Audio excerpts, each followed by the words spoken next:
Je revendique pleinement aujourd'hui l'étiquette d'écrivain de banlieue.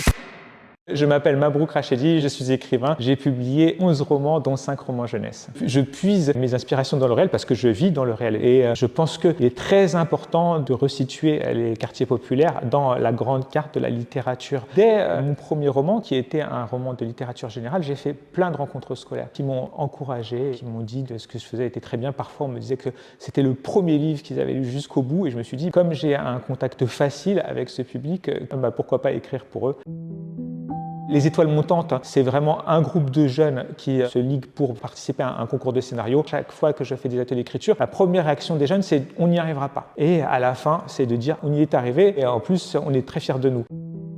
Banal flambé dans ma cité, c'est une histoire liée au rapport entre la police et les jeunes des habitants de quartier. Mon héros s'appelle Ma Bataille, il va être témoin d'une scène dont il va pas très bien se souvenir.